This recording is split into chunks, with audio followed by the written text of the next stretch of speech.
Salam saudara-saudara yang dikasihi Tuhan dimanapun Anda berada. Kita kembali lagi di dalam ibadah raya GSJ Pintu Anugerah. Kembali lagi kita beribadah meskipun lewat online, tapi tidak mengurangi sukacita kita. Tetap dalam hadirat Tuhan, tetap kita bisa merasakan dan mengalami Tuhan. Amin. Kita percaya bahwa Tuhan tidak pernah terbatas oleh ruang dan waktu. Oleh sebab itu kita tidak boleh membatasi kuasa Tuhan juga.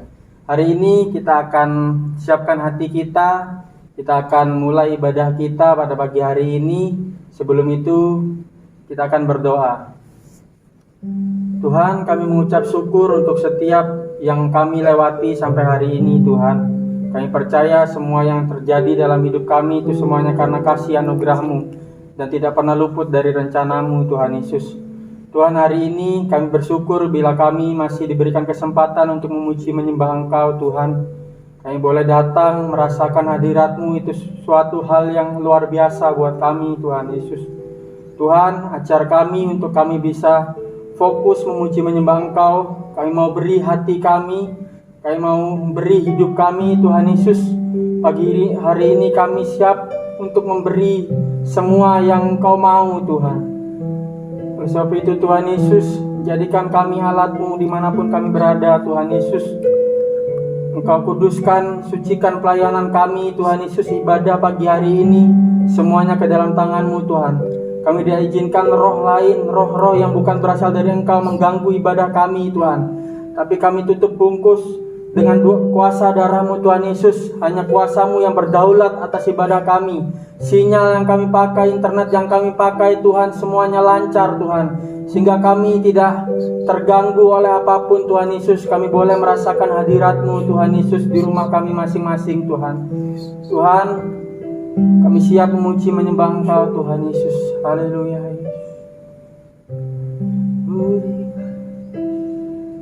Mari siapkan hati kita kepada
jadikanmu alat yang indah di matamu, bencana yang sempurna seperti.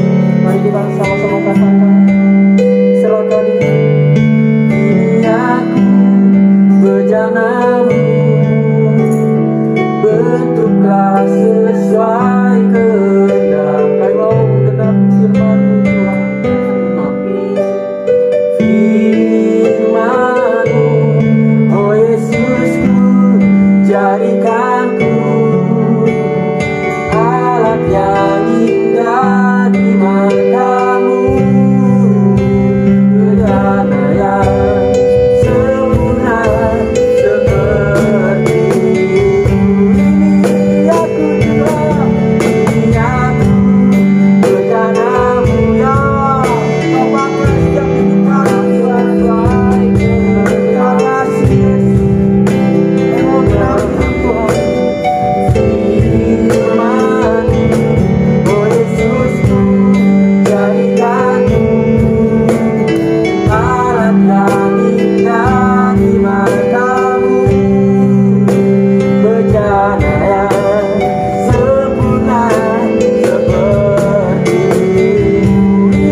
bentuk sesuai dengan kehendak-Mu Tuhan.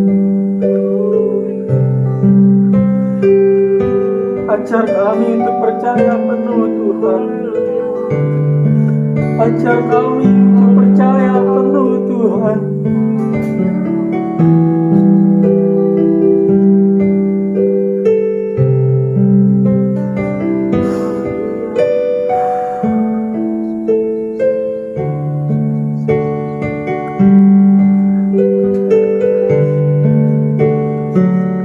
Terima kasih. Kami percaya semua yang terjadi sesuai dengan kendali-Mu Tuhan. Kami percaya sesuai kendali-Mu semuanya Tuhan. Ajar kami untuk tetap percaya meskipun fakta dunia berbanding terbalik dengan fakta-Mu Tuhan. Tapi kami tahu Tuhan, tugas kami adalah memegang janji-janji-Mu Tuhan Yesus. Engkau pakai hidup kami Tuhan Yesus, Engkau bentuk kami Tuhan Yesus sesuai dengan rencana dan kehendak-Mu Tuhan.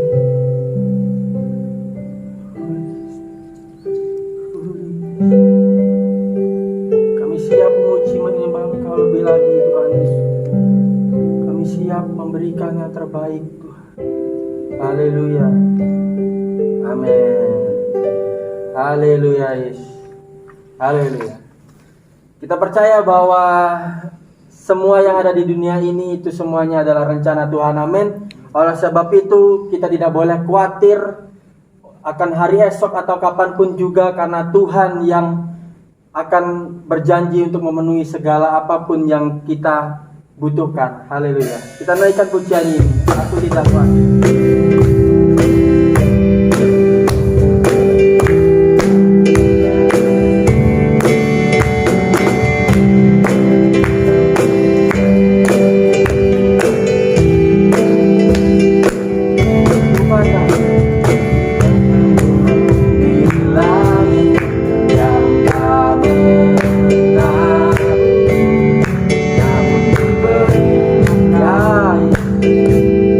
Oleh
semua yang kami tambahkan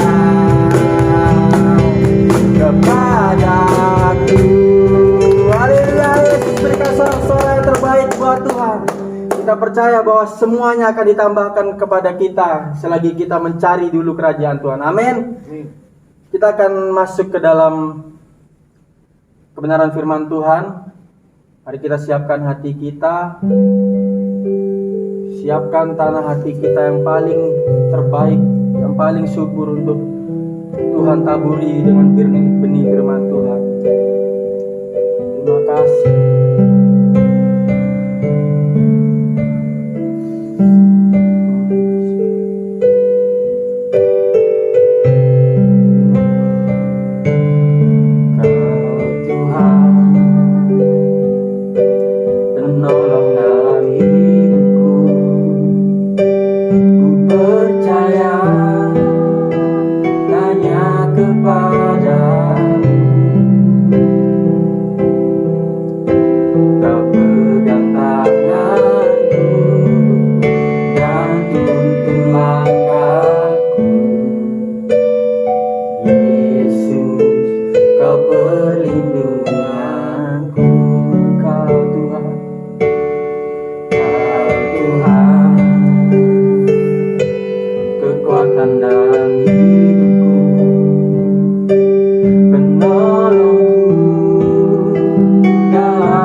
jemaat yang dikasihi oleh Tuhan, sebelum kita mendengarkan kebenaran firman Tuhan, kita mau bersatu hati di dalam doa. Tuhan Yesus, terima kasih untuk setiap kasih karunia yang Tuhan masih percayakan kepada kami sampai saat ini. Jikalau hari ini kami semua dan keluarga kami dalam keadaan yang sehat, kami tahu ini semua adalah berkat penyertaan Tuhan untuk kami. Bapa, apapun keadaan kami tahu Tuhan selalu punya maksud yang terbaik dalam kehidupan kami. Terima kasih untuk kesempatan di hari Sabat ini. Kami masih diperbolehkan untuk mendengarkan kebenaran firman-Mu. Bekerjalah Roh Kudus dari awal sampai kepada akhir kebenaran firman-Mu. Hanya nama-Mu yang dipermuliakan. Berkati kami dengan pewahyuan yang daripada Tuhan, untuk kami boleh mengerti setiap kebenaran yang disampaikan. Haleluya. Amin. Shalom, selamat pagi semua umat Tuhan dimanapun kita berada. Bersyukur kepada Tuhan sebab setiap hari meskipun keadaan semakin sulit, tetapi setiap hari penyertaan Tuhan juga semakin nyata untuk kehidupan kita. Jemaat yang dikasihi oleh Tuhan, izinkan saya pada pagi hari ini rindu menyampaikan kebenaran firman Tuhan yang berjudul Jatuh untuk Bangkit. Kita sering mendengar lagu dangdut yang terkenal bahwa jatuh bangun aku mengejarmu. Jatuh bangun. Ada kata jatuh lalu bangun. Tidak pernah ada kalimat jatuh maka selama-lamanya jatuh. Oleh sebab itu saya rindu memberikan sebuah ilustrasi kepada kita semua. Bapak Ibu jemaat yang dikasihi oleh Tuhan, ingatkah kita pada waktu kita masih kecil, sekitar usia 1,5 tahun sampai umur 2 tahun, itu adalah fase pertumbuhan anak-anak di mana kita mulai belajar berjalan. Yang tadinya kita nggak bisa berjalan, lalu kita mulai berlatih, jatuh kita bangkit lagi, jatuh kita bangun lagi, dan sampai sekarang akhirnya kita bisa berjalan. Bapak Ibu jemaat yang dikasihi oleh Tuhan, pernahkah kita membayangkan seandainya waktu itu, waktu kecil, ketika kita terjatuh dari proses belajar berjalan, kita memutuskan dan menjadi seseorang yang trauma berkepanjangan dan memutuskan bahwa aku nggak mau lagi belajar berjalan, maka yang terjadi adalah sampai sekarang maka tidak akan ada manusia yang bisa berjalan. Sebab apa? Sebab pada waktu kecil kita memutuskan untuk nggak mau lagi berdiri dan melanjutkan perjuangan kita dalam fase pertumbuhan itu. Tetapi inilah luar biasanya Allah yang menciptakan kita. Sejak dari kecil dia sudah beri kita kemampuan yang extraordinary. Apa itu kemampuan yang extraordinary? Di saat kita terjatuh, dia pasti kasih kita kekuatan untuk kita bangkit. Hal ini terbukti di dalam fase pertumbuhan manusia pada usia 1,5 tahun sampai umur 2,5 tahun dalam proses fase pertumbuhan berjalan. Kita melihat bagaimana Allah kendatinya sejak dari semula telah memberikan kita kekuatan yang sudah jatuh diberi kekuatan untuk bangkit. Amin. Bapak Ibu jemaat yang dikasihi oleh Tuhan, berdasarkan ilustrasi itu, kita pasti berpikir, kenapa waktu masih kecil kita punya mental yang justru lebih kuat daripada kita yang sudah dewasa dalam proses pemikiran kita. Sebab pada waktu kita masih anak-anak, belum banyak pikiran kita dinodai oleh hal-hal negatif. Belum banyak pikiran kita dinodai oleh hal-hal yang penuh dengan kemustahilan. Pikiran kita masih bersih, masih jernih, masih percaya penuh kepada apa yang dikatakan dengan keberhasilan dan mujizat. Kalau kita sekarang berdiri sebagai orang-orang dewasa, kenapa kita sangat mudah kecewa? Sebab pikiran kita, pengalaman hidup kita yang ke belakang itu sudah penuh dan banyak sekali dengan yang namanya kesakitan. Penuh dan banyak sekali dengan namanya hal-hal negatif, dan itu membuat kita nggak akan pernah percaya lagi dengan yang namanya kebangkitan ataupun kesuksesan. Nah, dari ilustrasi itu saya rindu ingin berbagi kebenaran firman Tuhan. Bagaimana kalau kita jatuh? Sebenarnya pada saat itu juga Tuhan tetapkan kita untuk bangkit. Katakan amin. Jemaat yang dikasihi oleh Tuhan, saya rindu bersama-sama membagikan ayat firman Tuhan dari Amsal pasal 24 ayat 16. Lembaga Alkitab Indonesia memberikan pengertian sebagai berikut. Sebab 7 kali orang benar jatuh, namun ia bangun kembali. Tetapi orang fasik akan roboh dalam bencana. Terjemahan bahasa Indonesia sehari-hari mengatakan sebab sekalipun orang jujur jatuh berkali-kali, perhatikan ini, jatuh berkali-kali, selalu ia akan bangun kembali. Tetapi sebaliknya orang jahat akan hancur lebur oleh malapetaka. Terjemahan lama mengatakan, karena jikalau kiranya orang benar itu jatuh sampai 7 kali, perhatikan, jikalau orang benar itu jatuh sampai 7 kali, artinya begitu banyak proses kejatuhan, maka bangkitlah pula ia. Tetapi segala orang fasik itu akan terperosok ke dalam jahat.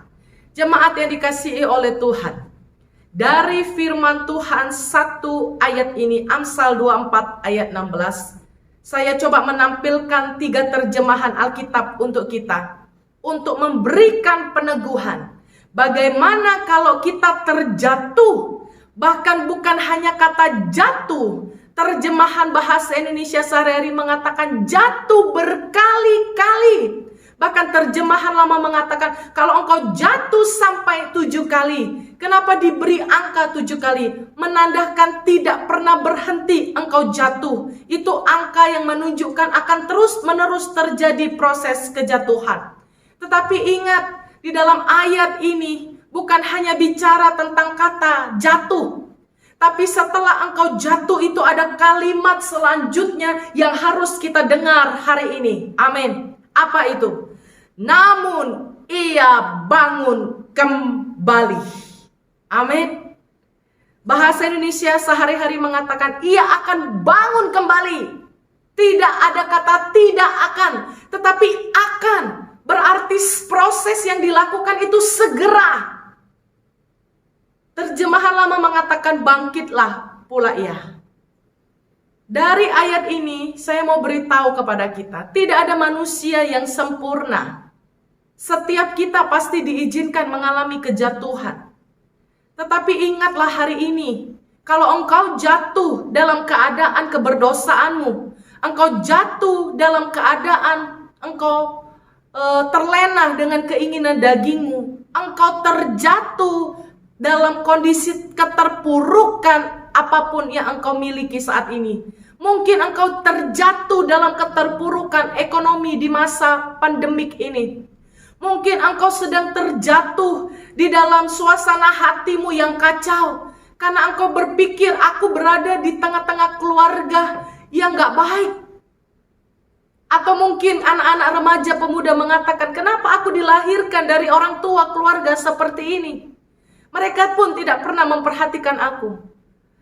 Apapun kondisi keterjatuhanmu hari ini, ingat, Tuhan beritahu kalau Tuhan izinkan engkau jatuh, dalam waktu yang bersamaan juga Tuhan izinkan engkau bangkit kembali. Yang percaya katakan amin.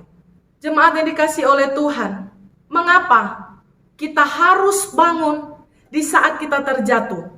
Poin yang pertama, sebab Yesus telah menanggungnya. Katakan, Yesus telah menanggungnya.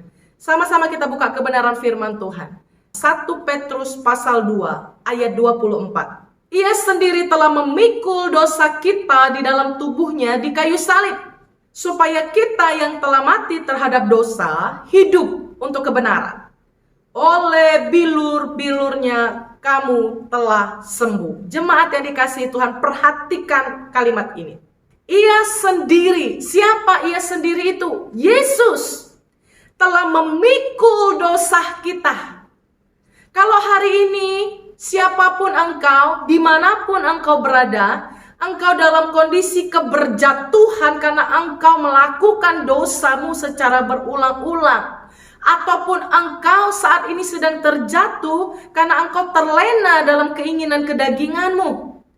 Ingat, Hari ini Tuhan katakan jangan sampai engkau terintimidasi. Engkau akan terus mendengar di telingamu bahwa engkau nggak layak. Engkau diintimidasi oleh iblis, engkau nggak layak. Sampai kapanpun engkau nggak layak. Kalau kita mendengar kalimat itu terus, itu membuat kita semakin menjauhkan diri dari Allah. Sebab kita punya perasaan takut, sungkan, nggak enak sama Allah. Tapi hari ini Yesus katakan, aku telah menanggungnya untuk kamu dan aku. Untuk kita semua. Ia telah menanggung, memikul setiap dosa kita. Itulah sebabnya kematian Yesus di atas kayu salib itu bukanlah sebuah perkara belaka. Tapi itu perkara yang penuh keajaiban. Di mana yang tadinya kita penuh keberdosaan menjadi dimurnikan. Di mana tadinya yang kita hampir binasa tapi diselamatkan oleh pengorbanan Yesus di atas kayu salib. Darahnya, tubuhnya yang terpecah-pecah itu memberkati setiap kita. Memulihkan setiap keadaan kita yang penuh dengan cacat, celah, dan keberdosaan. Tapi Tuhan berkata, hari ini aku telah mati untuk engkau. Sebab aku memikul, aku rindu memikul setiap dosamu. Supaya aku yang menggantikan setiap penderitaan dan hukuman itu. Betapa luar biasanya Allah kita. Dia bahkan rela mengorbankan dirinya. Turun ke dalam dunia. Menjadi setara dengan manusia. Supaya apa? Supaya kita gak terima hukuman karena kita melakukan dosa terus menerus. Tapi Yesus rela turun menggantikan kita. Supaya kita gak dihukum. Dari kalimat ini kita harus bersyukur. Kalau Tuhan pun mau berkorban untuk kita. Turun ke dalam dunia. Apalagi kita. Ya setiap hari menjalani proses di dalam dunia yang gak seberapa ini. Kalau engkau jatuh, mari cepat bangkit. Jangan sampai ketika engkau jatuh, engkau gak bangkit. Iblis pakai kesempatan itu untuk mengintimidasi engkau. Dan membuat engkau semakin terpuruk. Dan membuat engkau gak bisa bangun lagi. Perhatikan ini. Kenapa Yesus mau memikul dosa kita?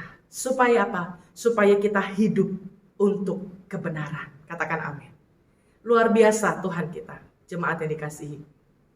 Bahwa dia rela memikul dosa kita. Supaya kita hidup di dalam kebenaran.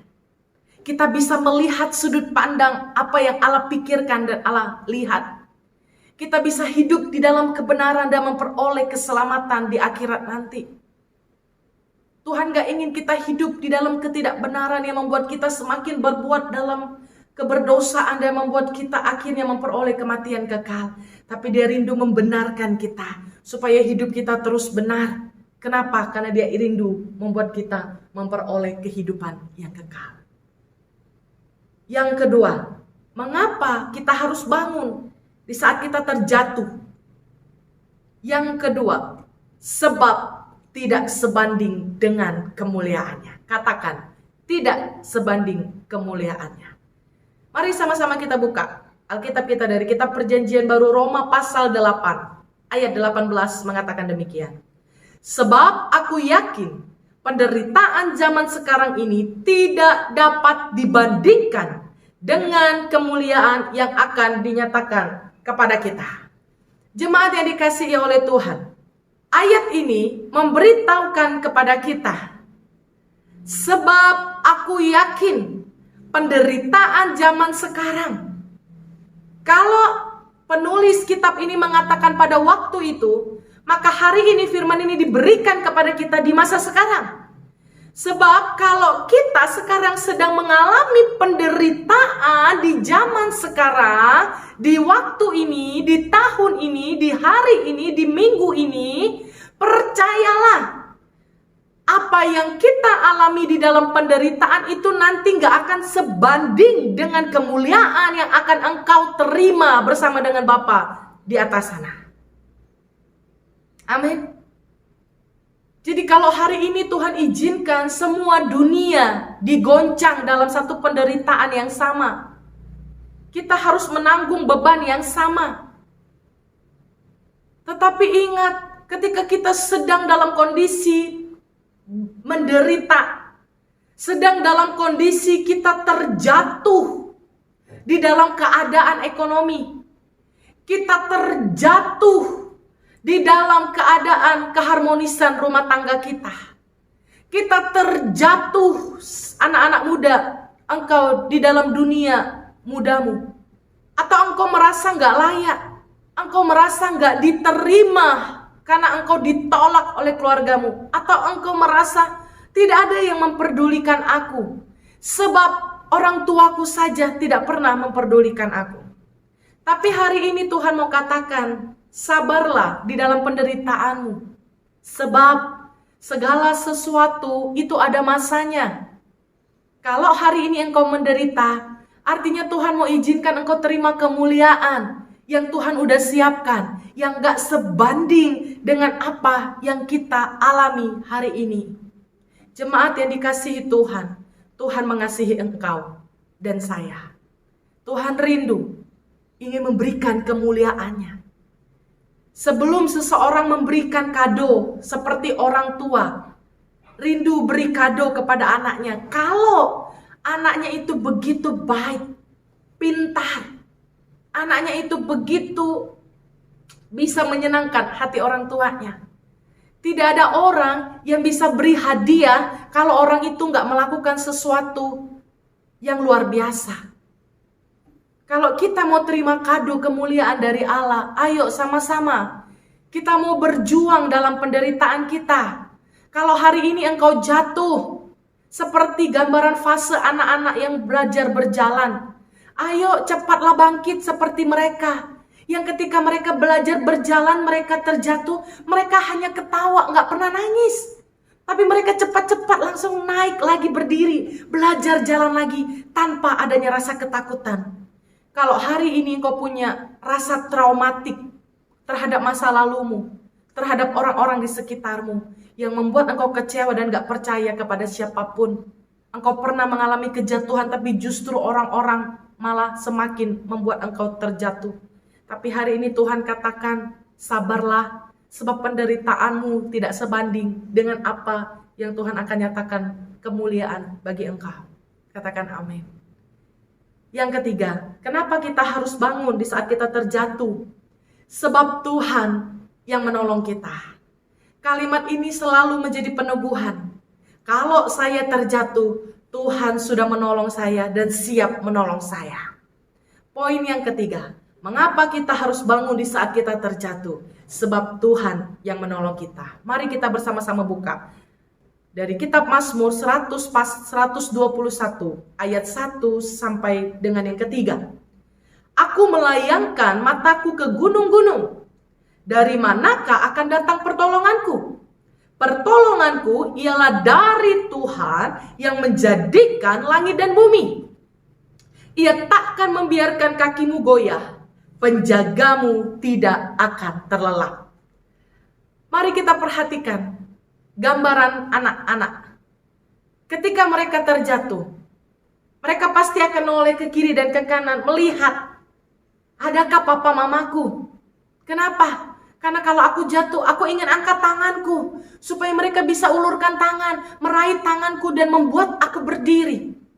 Kita pasti sibuk menoleh ke kiri dan ke kanan, mencari siapa yang bisa menolong saya di tengah kondisi keterpurukan saya. Siapa yang bisa membuat saya bertambah semangat ketika saya hampir putus asa. Kita coba cari cara. Coba cari orang. Siapa manusia yang bisa tolong saya. Tapi hari ini firman ini mengajarkan kita. Ketika kita melayangkan pandangan mata kita ke gunung-gunung. Kenapa gambarannya dikasih tahu gunung? Gunung itu dataran yang tinggi. Kita bisa lihat dengan jelas segala sesuatu dari puncak ketinggian kepada puncak kepada sesuatu yang ada di bawah. Ini menggambarkan kita bisa lihat dengan jelas. Oh, Bapak A, Ibu B, si C, si D, atau orang-orang siapapun, kita bisa lihat dengan jelas bahwa sepertinya mereka bisa tolong saya. Tapi saya mau beritahu, manusia nggak ada yang dapat tolong kita. Cuma Tuhan yang bisa tolong kita. Kalau engkau melayangkan pandangan matamu cari orang ke gunung-gunung siapa yang bisa tolong. Tapi hari ini firman ini memberitahu kita pertolongan kita ialah dari Tuhan yang menjadikan langit dan bumi. Katakan amin. Gak ada manusia yang punya kuasa seperti Allah kita. Sehebat apapun, sekaya apapun manusia, tetap kuasa Tuhan kita lebih dahsyat. Kalau saat ini engkau sedang terpuruk dan terjatuh dalam keadaan apapun, ingat, jangan pernah cari manusia pertama kali. Tapi carilah Allah sebagai sumber pertolonganmu yang selalu ada di sekitarmu setiap waktu. Gambaran ayat ini memberitahu kita pertolongan Tuhan datangnya dari Tuhan. Ia yang menjadikan langit dan bumi, dijelaskan sampai sebegitu detail dalam ayat ini. Kenapa? Ingin menjabarkan betapa besar dan berkuasanya Allah yang kita sembah di dalam nama Tuhan Yesus. Pertolongan kita datangnya dari Tuhan. Gambarannya ketika anak-anak sedang belajar berjalan, anak-anak itu nggak sadar di belakangnya itu sudah berdiri orang tua mereka, ngikutin mereka, mengikuti ritme mereka. Mereka pelan, orang tuanya pun pelan. Mereka coba lari, orang tuanya juga lari. Kenapa? Karena mereka selalu berada di belakang anak-anak. Anak itu untuk apa? Di saat dia mau hampir terjatuh, para orang tua pasti dengan sigap langsung mengambil, memeluk dan mengangkatnya supaya dia nggak jatuh sampai tergeletak.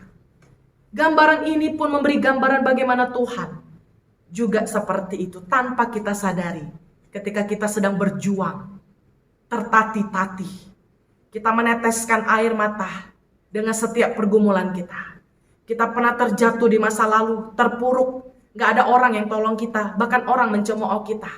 Kita gak sadar kita sedang berjuang, tapi sesungguhnya Allah ada di belakang kita, mengikuti kita kemanapun dan apapun yang kita lakukan. Karena dia siap menggendong kita di saat kita terjatuh, supaya kita gak sampai tergeletak. Syukur kepada Tuhan yang begitu baik, Bapa yang begitu pengertian kepada kita. Yang keempat, mengapa kita harus bangun di saat kita terjatuh? Sebab Tuhan menopang tangan kita. Kalimat ini ada di dalam syair lagu. Sebab Tuhan menopang tangannya, tangannya, tangannya, oh tangannya. Sebab Tuhan menopang tangannya. Apabila ia jatuh tak sampai tergeletak, sebab Tuhan menopang tangannya. Syair ini sangat tepat dengan ayat ini. Mazmur 37 ayat 23 sampai 24.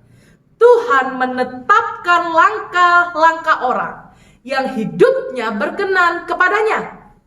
Apabila ia jatuh, tidaklah sampai tergeletak, sebab Tuhan menopang tangannya. Katakan amin. Kalau kita terjatuh, ingat mengapa kita harus bangun. Sebab Tuhan gak pernah biarkan, izinkan kita jatuh sampai tergeletak. Tetapi di saat itu juga, di saat kita terjatuh, Tuhan dengan sigap menopang tangan kita supaya kita gak sampai tergeletak. Bapak Ibu jemaat tahu arti kata tergeletak? Tergeletak itu membuat seseorang susah untuk bangun, gak bisa bangkit, sangat lama untuk dia bisa bangun berdiri lagi. Itu kata tergeletak. Saking sakitnya, saking penuhnya beban, mereka gak cepat-cepat bangkit, buat mereka akhirnya jadi tergeletak. Kalau kita sudah dalam fase tergeletak, maka kita sangat mudah kecewa dengan Tuhan dan keadaan. Kita sangat mudah tawar hati buat kita gak mau ke gereja, gak mau berdoa, sebab kita salahkan Tuhan. Kalau kita sudah masuk ke dalam fase itu, secara otomatis kita menjauh dari Allah.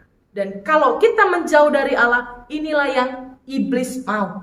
Kalau kita jauh dari Allah, maka jauh juga kasih karunia Allah dari kita. Ini yang iblis mau.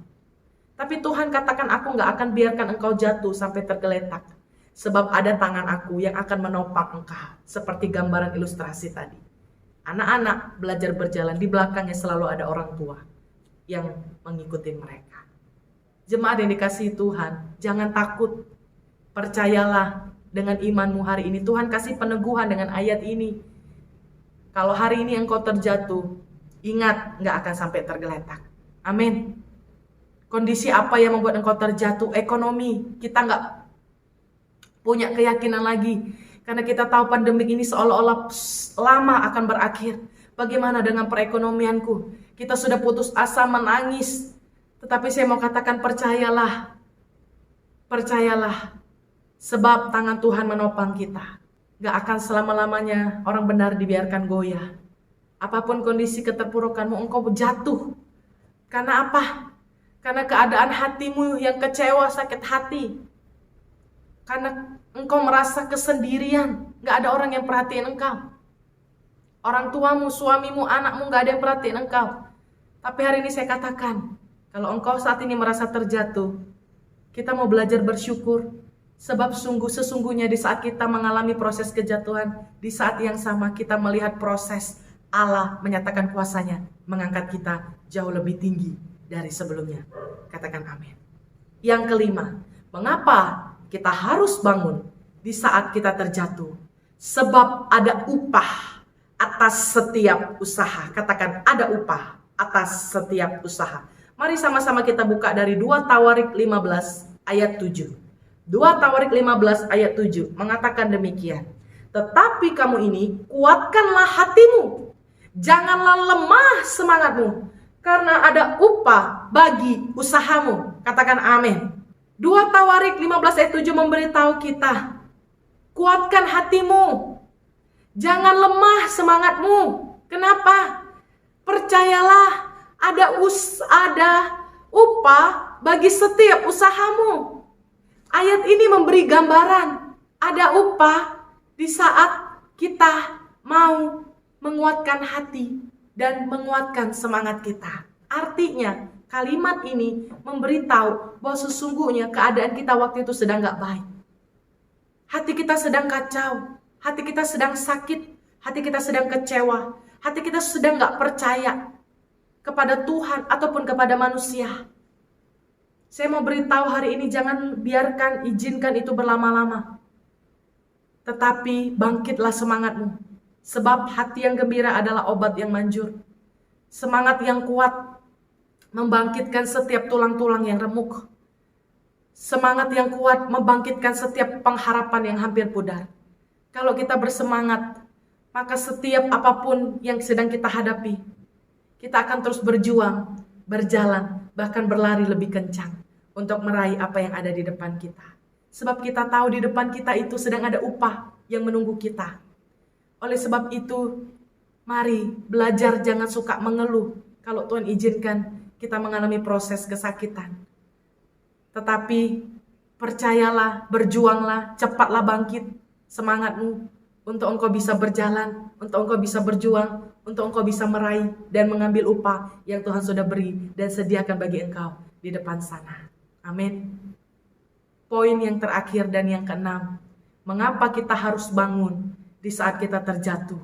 Sebab Allah memberi kemenangan. Katakan, Allah memberi kemenangan. Mari bersama-sama kita buka dari Yesaya pasal 41 ayat 10 mengatakan demikian. Janganlah takut, sebab aku menyertai engkau. Janganlah bimbang, sebab aku ini Allahmu. Aku akan meneguhkan, bahkan akan menolong engkau. Aku akan memegang engkau dengan tangan kananku yang membawa kemenangan. Katakan amin dengan imanmu. Sebab kenapa di saat kita terjatuh kita harus bangun? Sebab kita tahu bahwa Allah kita, pribadi yang luar biasa itu, memegang kita dengan tangan kanannya yang punya power yang luar biasa itu, akan memberikan kita kemenangan. Katakan amin. Sebab Tuhan menetapkan kita menjadi seorang pemenang, bukan pecundang sejak kita dijadikan. Oleh sebab itu, hari ini Tuhan mau beritahu, kalau engkau sedang terjatuh dalam semua kondisimu, engkau terjatuh dalam keberdosaanmu, engkau terus melakukan kesalahan, engkau jatuh dalam kondisi perekonomianmu, engkau sudah berusaha, melakukan usaha, berjualan, bekerja, tapi nggak ada hasil. Tapi hari ini kalau engkau juga sedang berjuang, engkau terjatuh. Karena apa? Saya sudah berjuang untuk rumah tangga saya, tapi keadaan tidak bisa mengubahnya. Kalau hari ini pun engkau terjatuh dalam kondisi imanmu, saya mau beritahu, ada tangan Tuhan, tangan kanannya diturunkan untuk memegang kita, supaya setiap kita yang hari ini terjatuh beroleh kemenangan yang daripada Tuhan. Katakan amin. Jemaat yang dikasih oleh Tuhan, percayalah, di saat engkau terjatuh, di situ juga Tuhan ingin beri kemenangan kepada kita. Jadi kalau engkau jatuh, mari kita mau lihat dari sudut pandang yang berbeda. Kalau kita jatuh, kendatinya pasti bangun. Kalau kita jatuh, sesungguhnya kita pasti bangkit. Itu adalah anugerah karunia, kekuatan yang Tuhan sudah berikan sejak kita kecil, sejak kita masih ada di dalam kandungan. Kalau kita jatuh, kita pasti bangkit. Seperti gambaran seorang anak-anak dalam proses fase pertumbuhan berjalan. Demikian dengan hidup kita. Tuhan gak pernah tetapkan kita menjadi seorang pecundang. Tapi hari ini, saya mau beritahu dan ingatkan kita. Kalau kita semua ini diciptakan Tuhan menjadi seorang pemenang. Karena pada saat kita jatuh, itu sesungguhnya adalah kata keberlawanannya, bangkit. Jadi kalau hari ini engkau jatuh, bersyukur. Artinya sebentar lagi tiba masanya, Tuhan akan bangkitkan engkau, memulihkan engkau, dan memberi kemenangan bagi kita. Katakan amin. Kesimpulannya, di saat engkau terjatuh, disitulah kuasa Tuhan dinyatakan. Katakan amin. Untuk apa? Untuk membenarkan kita dari keberdosaan kita yang membuat kita bisa alami kematian kekal. Tapi Tuhan membenarkan kita supaya kita diselamatkan dan memperoleh kehidupan yang kekal. Yang kedua, di saat engkau terjatuh, disitulah kuasa Tuhan dinyatakan. Untuk apa? Menolong kita. Ingat, tidak ada manusia yang dapat menolong kita, hanya Tuhan. Oleh sebab itu, ketika engkau sedang mengalami keterpurukan, jangan cari manusia, tapi carilah Tuhan sebagai sumber dari segala sesuatunya. Yang ketiga, sebab Tuhan memberi kemenangan bagi kita. Amin. Di saat engkau terjatuh, kuasa Tuhan dinyatakan untuk pada saat itu juga memberikan engkau kemenangan. Jadi, jangan takut ketika kita mengalami kejatuhan. Memang kita pasti menangis. Memang kita pasti merasakan kesakitan. Tapi kita mau dengan kekuatan dan semangat yang dari Allah kita bangkit. Belajar mensyukuri setiap proses kejatuhan kita. Dan kita jadikan pengalaman yang luar biasa untuk kita tidak mengulangi apa yang terjadi kemarin. Tapi kita bangkit, kita jadikan pengalaman untuk kita berhati-hati berjalan di depan. Supaya kita semakin melihat kuasa Tuhan dinyatakan dan kemenangan jadi bagian kita. Katakan amin. Mari kita tundukkan kepala, kita bersatu di dalam doa. Kami sangat bersyukur kepada Tuhan yang mengingatkan, mengajarkan, dan menegur kami bahwa sesungguhnya Tuhan, Engkau selalu beri kami kekuatan di saat kami jatuh. Sesungguhnya sudah ada kekuatan untuk kami bangkit, tetapi selama ini kami nggak menyadarinya. Terima kasih Tuhan, ingatkan kami bahwa Engkau selalu ada bagi kami, bahwa Engkau selalu menopang kami, menolong kami, dan memberi kemenangan bagi kami.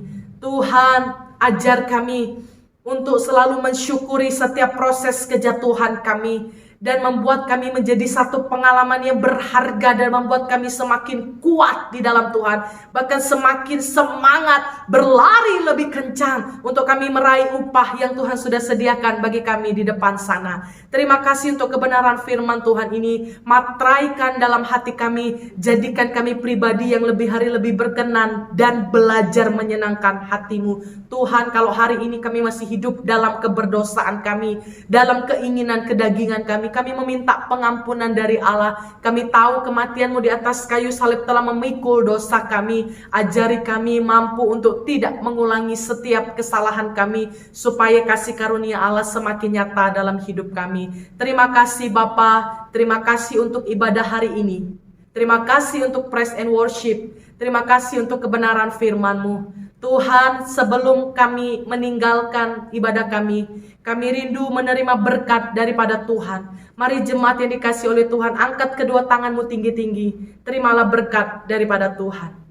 Terimalah berkat damai sejahtera daripada Allah Bapa, kasih sayang daripada Tuhan Yesus Kristus, dan penyertaan daripada Roh Kudus menjadi bagianmu mulai hari ini sampai selama-lamanya. Yang sudah terima berkat Tuhan katakan haleluya.